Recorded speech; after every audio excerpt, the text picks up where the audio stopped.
Becoming a successful professional speaker is a journey. How do you find that first stage, the next stage, and then the bigger and better stages? I'm Lee Hayes, your host. My co-hosts and I are here to guide you to a more successful speaking career. You're listening to Path to the Main Stage podcast. Today's podcast is going to hopefully get you more gigs by changing the way you look at how you pitch yourself. Today, we're going to be talking about bios. Many clients will ask for a speaker's bio to get to know them, so it is so important what every single word there says. And my guest today, my co-host actually, is Donna Serdula, who is the author of LinkedIn Profile Optimization for Dummies. And why am I bringing in a LinkedIn expert? Because there is a relationship between what you're writing on LinkedIn and what you should be writing in your bio. There are certain aspects you really need to consider to tighten your bio up and make it effective. So a little about you, Donna, before I let you say anything. This is my first memory of Donna Serdula. So I had met her, we met through a mutual friend, and I found out she was a LinkedIn expert. And I thought to myself at the time, oh, I know LinkedIn. I have over 500 followers, okay? I know all about it. What could I possibly live to learn from Donna? But why not? I'll talk with her. She did write a book about it. So we met and you said, "Hey, can I look at your profile?" And you looked at it and you went, "Would you mind if I just tweaked it a little bit?" And I went, sure, go ahead. So Donna and her team gutted my LinkedIn. And 3 weeks later, I get a phone call from the National Speakers Association. And they say, "Hi, Lee, we just found you on LinkedIn and we can see you're an expert in the field of speakers because you have the speaker agency. We would like to pay you to come down and be on a panel in New York. We'll pay for all your travel, we'll pay for you to come down and be..." I went, "I'm sorry, you found me where?" They go, "Oh, we found you on LinkedIn." And I thought, darn it, I've been on LinkedIn for how many years? 3 weeks after Donna Serdula gets a hold of my bio and or my whole post. Profile, Oh my God, what's the word I'm looking for? Profile. Profile. Wow. Gets a hold of my profile, everything changes.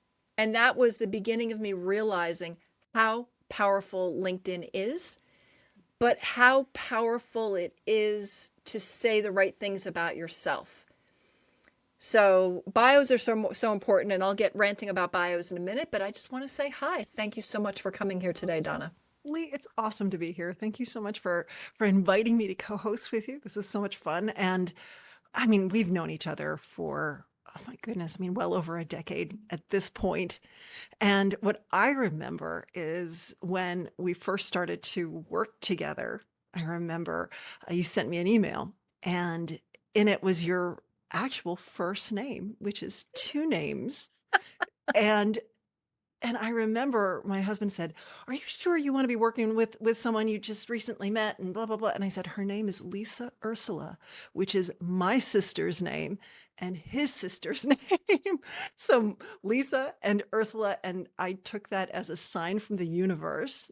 And all these decades later, it was the right sign because I've always loved partnering with you and working with you. And there we have it. We've done some really fun projects together, which have been very lucrative over the years too. I think You never know yeah. where business comes from, so I'm so pleased.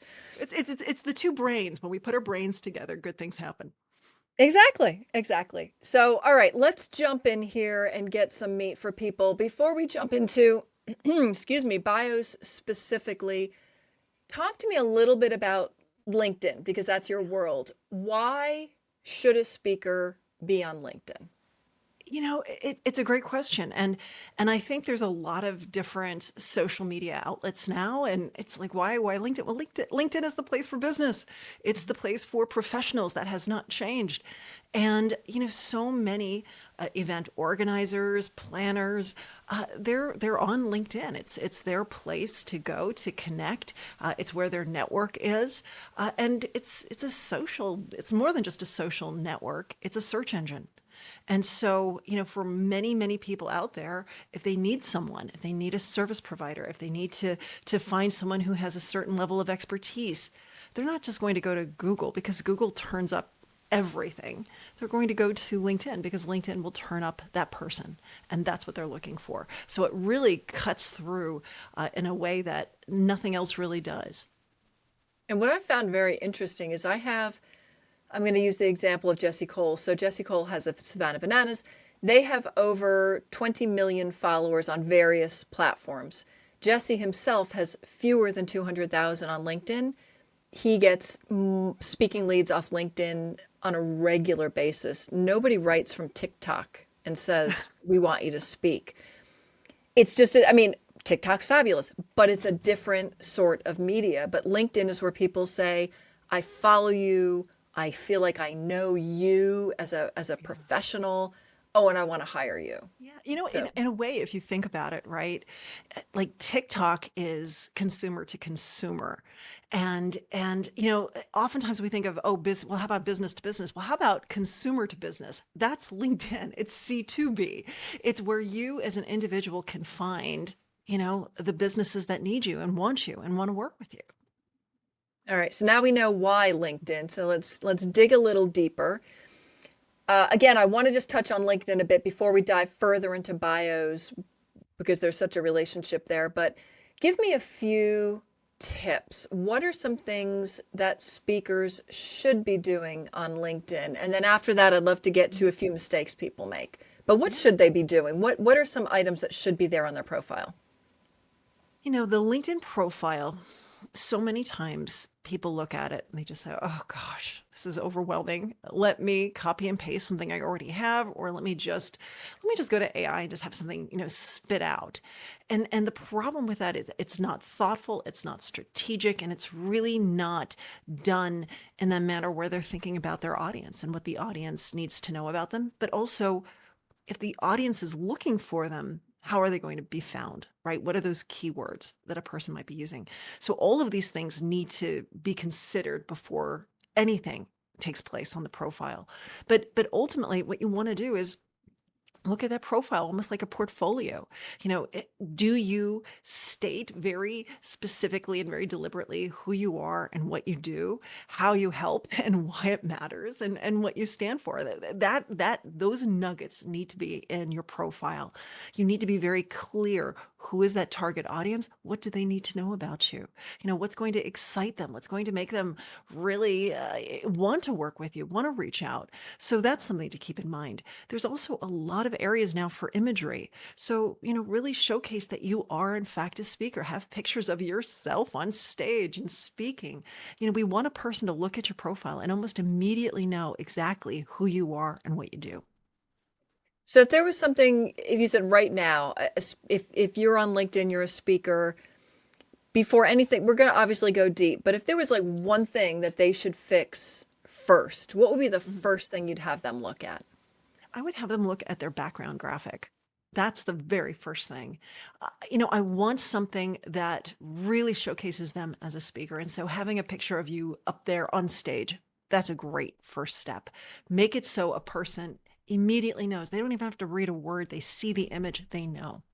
The next thing after that, I would say, is their tagline, the headline, and make sure you have exactly who you are, that you're a public speaker, and that what is your topic of expertise? What do you speak on? And then, what is that transformation that you're bringing out to the audience? Make sure that's in there. Those are really, really important pieces. And if you can get some keywords as well, typically by just stating those things organically, you're going to already have the right keywords. But really think, what if a person was looking to book someone like you, what would be those keywords? Those are keywords to infuse in your headline as well. So I love the transition here. You said keyword. I went, oh, I know exactly where this is going for me. And that is that in speakers' bios, so I receive bios all the time. Mhm. I get phone calls because I'm a speaker agent, I'm a speaker manager. So I'll get calls from people I don't know or emails, whatever. And they'll say, can you represent me? This is who I am. Mhm. And 75% of those bios that come to me are I'm a best-selling author, Yeah.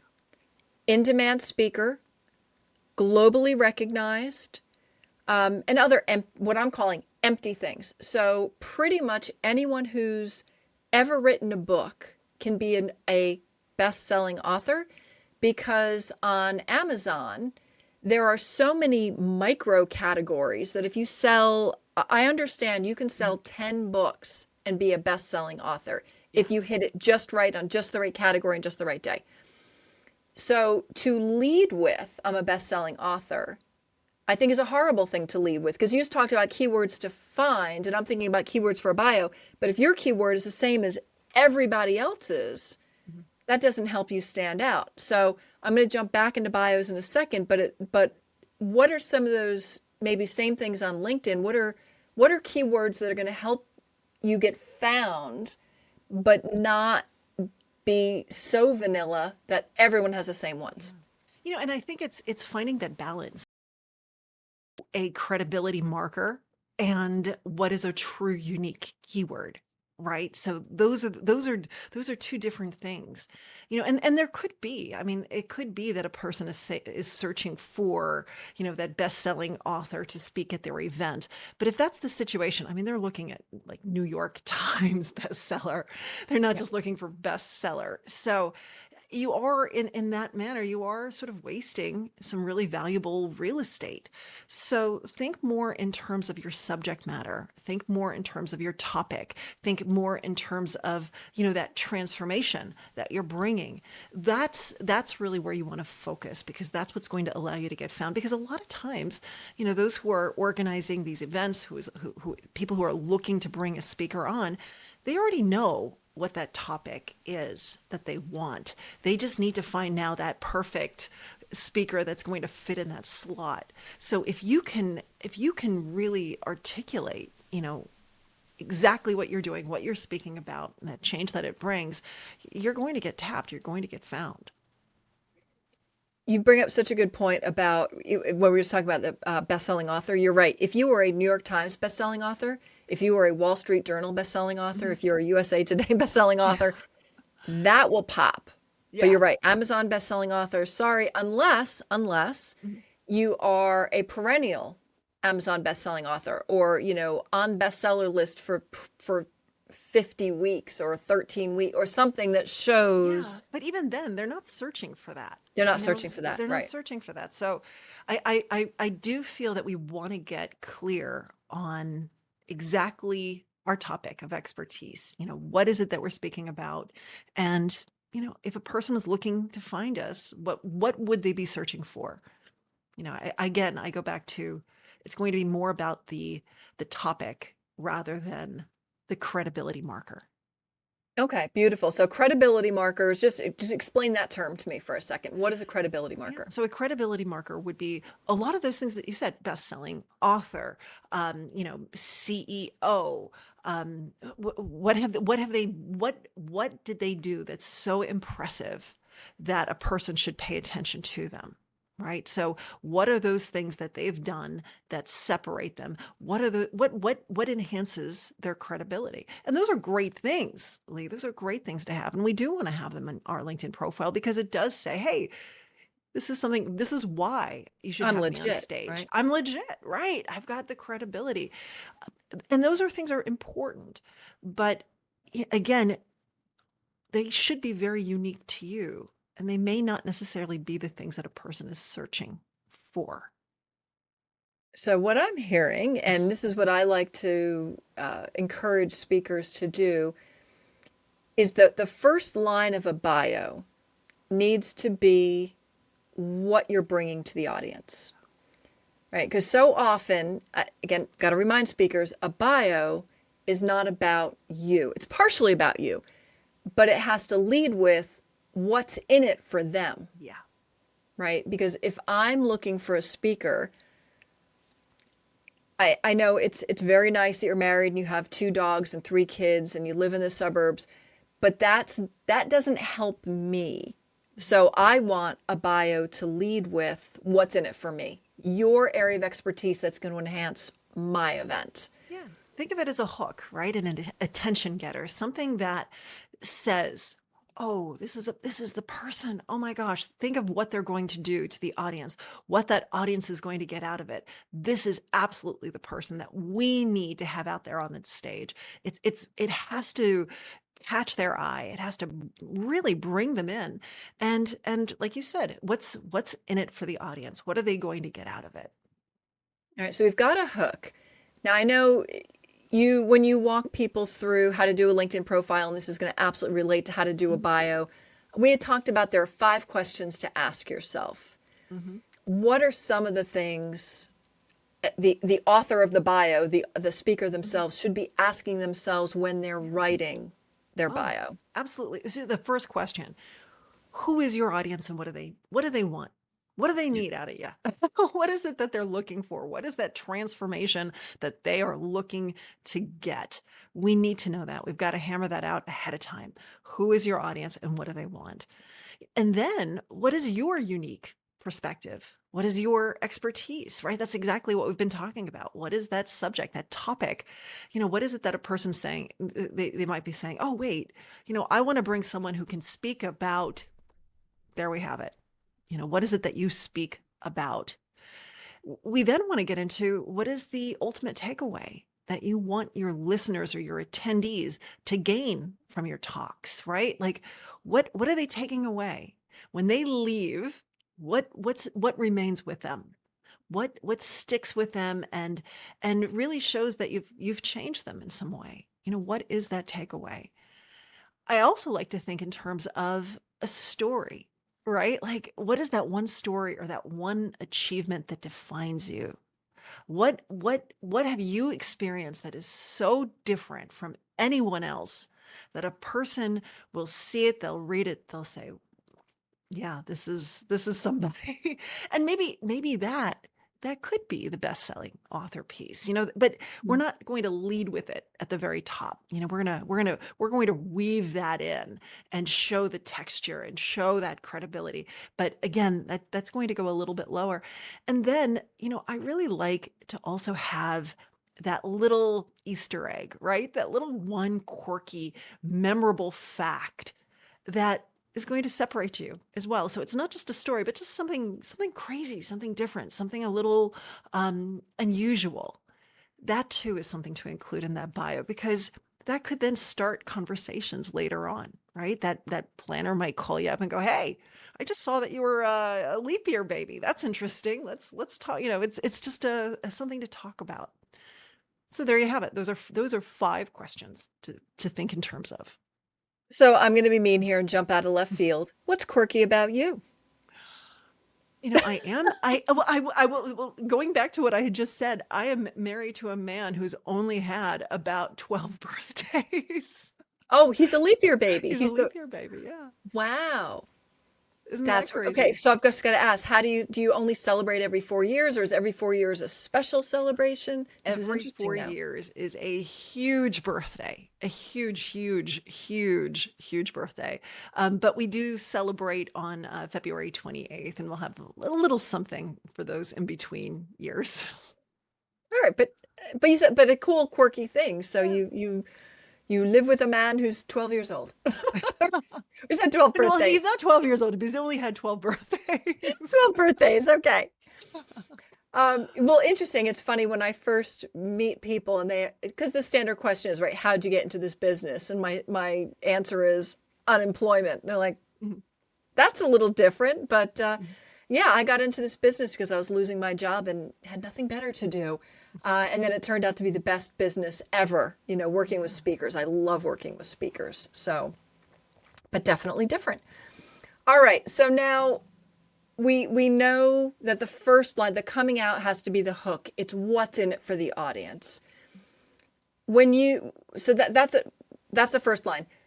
Should people work through, like, what should they be thinking about when they're building their bio and they look at each line? What should they be considering really on the first edit? Obviously, at first, you're just writing everything. When they're editing, what are some things that they should think about with each line? Like, what should they look for? You know, you want the bio to build. You really want it to build. And so I would say, again, do an outline, do the outline. Just think in terms of like, who is your audience? What do they want to know? What is that unique perspective? Think of those questions that I gave you, put them out there. And then, then just start writing and write from your heart, but absolutely write for the audience. What is it that you think that they want to know? And you don't have to overwrite. You really don't. I don't want you to think, oh, I need to pack it with as many words as possible. Get to the core. Get to the core quickly of, what it is that what you stand for, why it matters, all of that good stuff. But don't overwrite. Definitely don't overwrite. You don't have to feel like you've got to fill pages just to fill pages. And okay, so we talked about the content, credibility. What is social proof? That's another thing that a lot of people will lead with. I've been seen on this TV station, that TV station. I have this many followers. Why does social proof matter?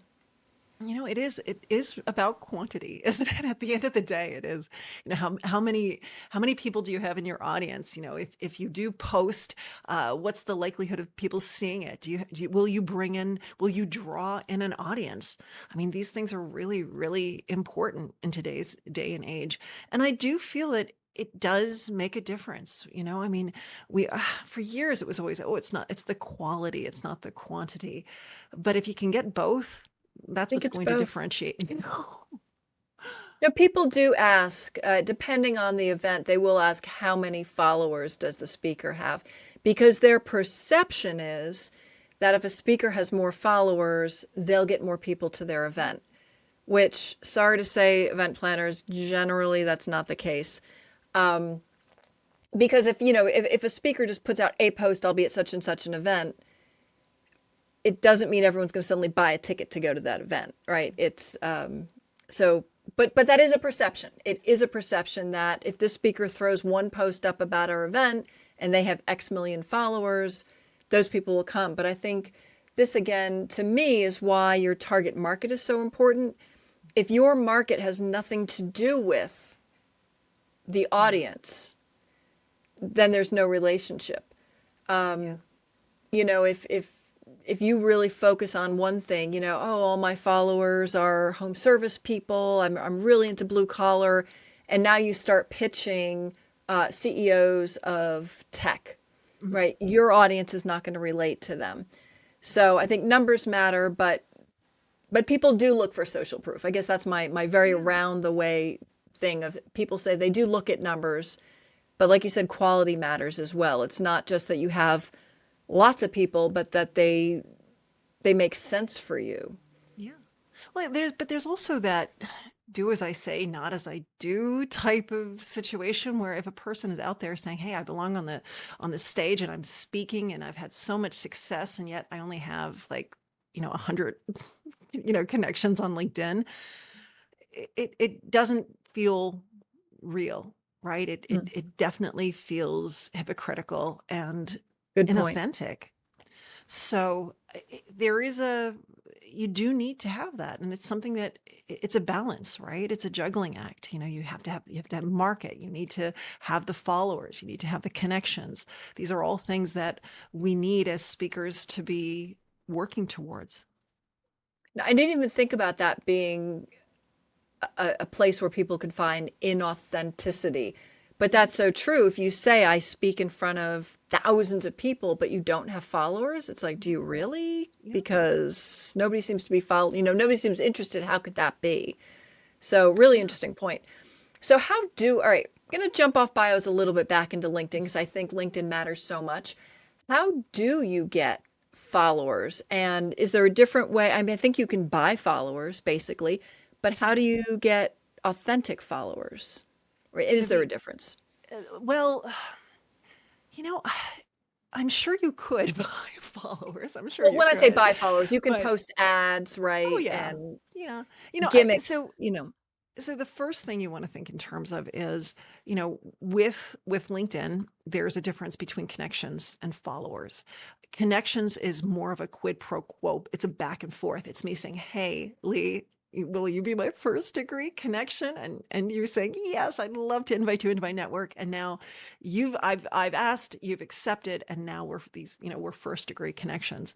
And you can go out there and connect away on LinkedIn and chip away at that. And when a person sees that connection request, if they're familiar with you, if they know you, if you look, not hinky, I guess, they can accept you into their network. And that's a easy way. It's slow, it's tedious, it does, take some sweat, but you can plow through that. And that's the connection. When we say follow is a little bit more powerful, right? Because that means a person went to your profile and went, yeah, I don't know them all that well, but I want to listen to them. I want to pay attention to what they're posting. And they hit that follow button. And so when you see followers, that's not a person necessarily saying, hey, will you be my friend? It's a person saying, I want to pay attention to this person. And so for that reason, there's some strength there, right? There's some clout when you see far more followers than the connection requests. But how do you do it? You do it in a bunch of different ways. I mean, there's the make sure that you're connecting. It's making sure that you're posting. You're loud on LinkedIn. If you get up on stage, you have something to say. And if you have something to say on stage, you got something to say on LinkedIn. And so you should be posting good content. And when you post the good content, make sure that, at the end of the post, you can even ask people to follow you, right? And you want to be engaging with people. And when you engage with them, they're going to see you. They're going to follow. It's one of those things. It's not an easy type of thing to do. It's done because you're giving, you're inspiring, you're motivating, you're educating, and you're adding value, and you're doing it in a consistent manner. You're showing up, and people like that. People want that, and they're going to listen to you. Is there any rule as to frequency of posting, type of posting? How does one manage that? How is one engaging people? If you want to be that thought leader, it is smart to post with more frequency than not.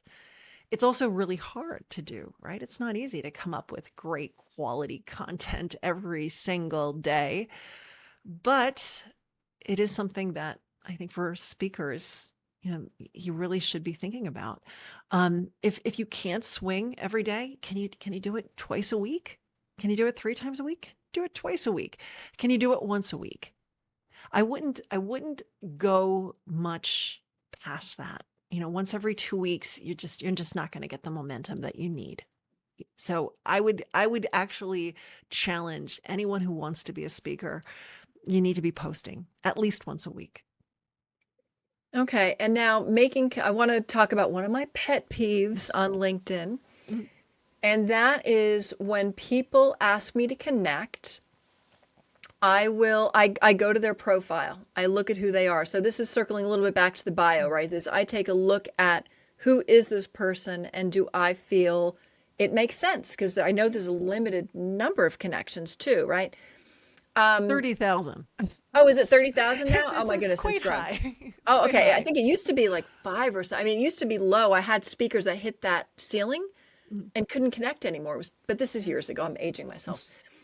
But regardless, I look before I say I'm going to connect with somebody. I will take a look at a little bit about them, and then I'll connect. I'll say, yeah, they look like they're a speaker, they're whatever they are, and then I get a message 2 seconds later that says, we'd like to consult with you. We want you to spend money with us. Would you buy our services? And I immediately disconnect with them. That just irritates me so much. Tell me a little bit about LinkedIn etiquette and Yeah. also effective ways of connecting. Because now we're not just talking about bios, we're talking about networking.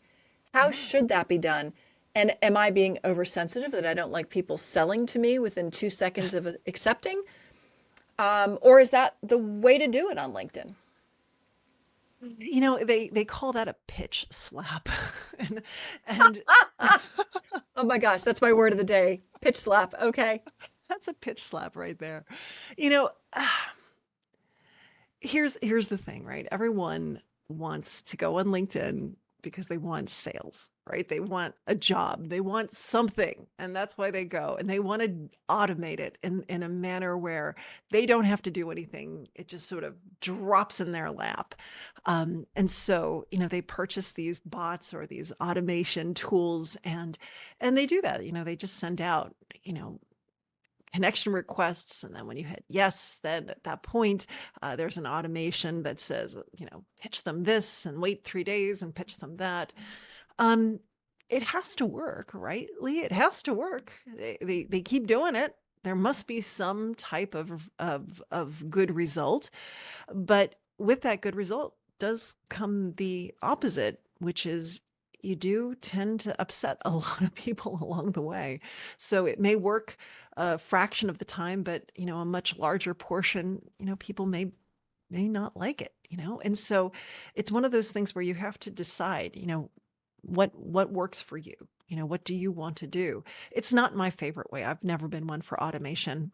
To me, it's just not the way I like to put out good information. I like to help people and inspire people and be there for people and give and give. And I find that if I keep giving, it's a funny thing happens. People then want to work with me. And the same thing happens, which is things drop in my lap and I don't feel that I had to work very hard for them. It's just, I think a lot of people don't want to put in that foundational work of giving and branding. That's the part that I think a lot of people struggle with. Well, certain if anybody wants to drop in the comments if pitch slapping has ever worked for them, or they probably won't because they're automating everything else in life too. Um, but it's interesting. I think every time I've spoken with a speaker and said, they've said, oh, I've put all these ads out on Google, or I've put all these ads out on Facebook or something. I always say, and how did that work for you? Well, it didn't. Um, I have yet to hear, but people always say, keep trying, right? Keep spending the money, keep doing the automation, because it has to work. I question whether it does or not. So I'd love to hear someone where it's actually been an effective method of getting your business going. So, but in my book, and as a speaker manager, as an agent, as somebody who works with a lot of agents, I work with a lot of people at bureaus and agencies. None of them accept that as a connection or a way to get into their bureau. So as a speaker, I would question if that's really working for you. Maybe selling your book or if somebody happens to hit on the right thing, but certainly not a way to get into a bureau. Okay.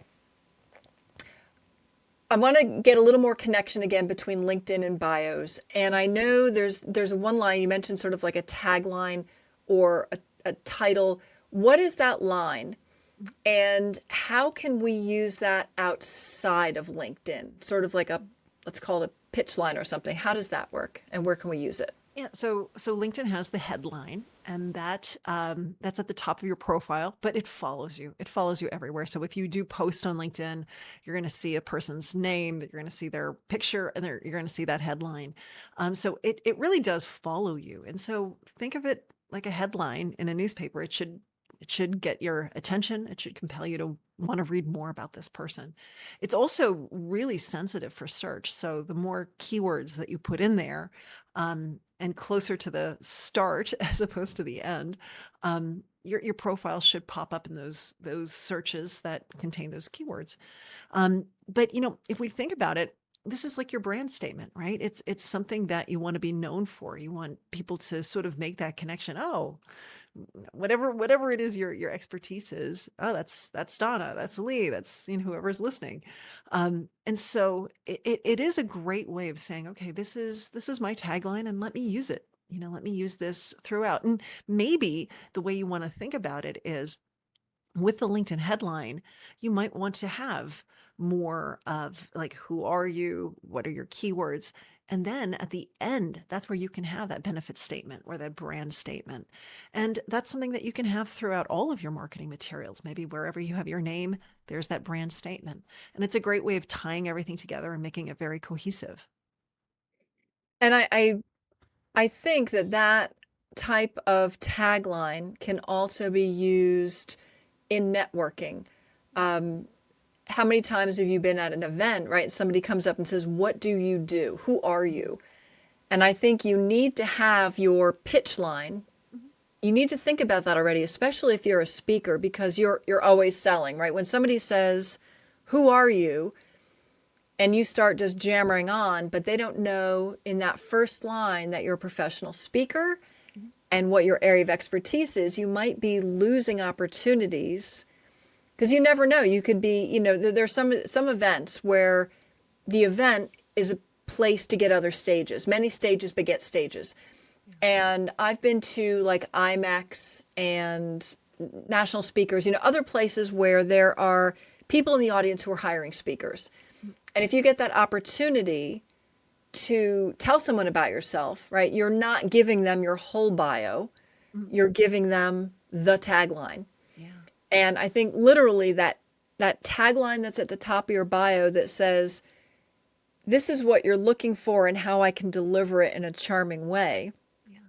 is a great way to introduce yourself as well. And maybe is that a little bit what your tagline is saying in LinkedIn is, "This is what I can do Mhm. for you. Like this is Yeah, think of it as a why you benefit want to connect statement. with me." Yeah. Yeah, absolutely. This is what I'm delivering, and this is why it's going to help you. This is why it's going to transform your audience. This is why people are going to want to attend this talk because they need to get what it is that I'm delivering because it's going to make a difference to them. So let's talk a little bit about you as a speaker because you've been in the speaking business for years and years. How how do you project yourself? Like what's a method you use that's gotten you on stages? How do you project your expertise? Yeah, it's funny, for me when I started my business back in 2009 now, so well over 15 years. I had always been interested and not just interested. I mean, I always found there was always opportunities for me to go up on stage and present. Don't know why. It wasn't like I ever said to myself, I want to be a speaker. It was just, well, why don't you get up on stage and tell us about that, Donna? And I just did. I didn't really mind it. And so, because of that, I always found these opportunities would just sort of, drop in my lap. And so when I started my business, a business coach had said to me, when you start a business, a lot of people start with marketing. Like they send out postcards, they send out brochures, but that doesn't work. It doesn't work. And so then they go into selling mode and they're selling and cold calling and like hassling people, trying to get people to buy. He says, and that And that absolutely doesn't doesn't work. work. And then he said, and but what you really want to do and what you should be starting with is educate. Educate people, add value, help them understand why what you do makes a difference, educate them. And when he said that to me, it all sort of like connected. I was like, okay, well, that's what I'm going to do. And so, on my LinkedIn profile, I absolutely stated how I love to get up on stage and I love to teach. And, whenever I would be presented with that type of opportunity, I made sure to document it with photos and videos. And these were things that I would share.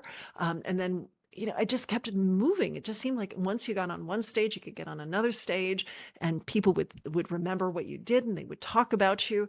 And it really was like a sort of a snowball effect. And, and to this day, it's not that I'm out there screaming and saying, hey, hire me, hire me, hire me. I just find that if I can give enough value, I can add enough, goodness, people people will ask, people will want you to speak. It's somehow self-propagating eventually. At some point it just happens. And you just gave another great bio nugget, which is as people write their bios, they need to be thinking about, and I'm making notes here, how do I educate? How do I bring value to your event? And I think Yeah. that needs to be clear in your bio. Yeah. How do I bring value to the event? Yeah. Because that's Yeah, what to you've have done, right? And that's what puts you on stages. It makes perfect sense. yeah. And it certainly helps when it just goes back to that clarity and deliberateness. Who are you? What do you do? How do you help? Why does it matter? And why does it matter? There's a good one. Why does it matter? All right, Donna, I'm going to wrap this up with a question. Okay, I'm ready. If you could go back in time when you were just starting to get on those stages, more of when you wanted to get on stages, what is one thing that you've learned along the way that you know now that you didn't know then? If you could go back and go, Donna, let me tell you, this is one little nugget I can give you from your future self. What would that be? I think I would say stop over justifying your presence on stage by giving away too much information.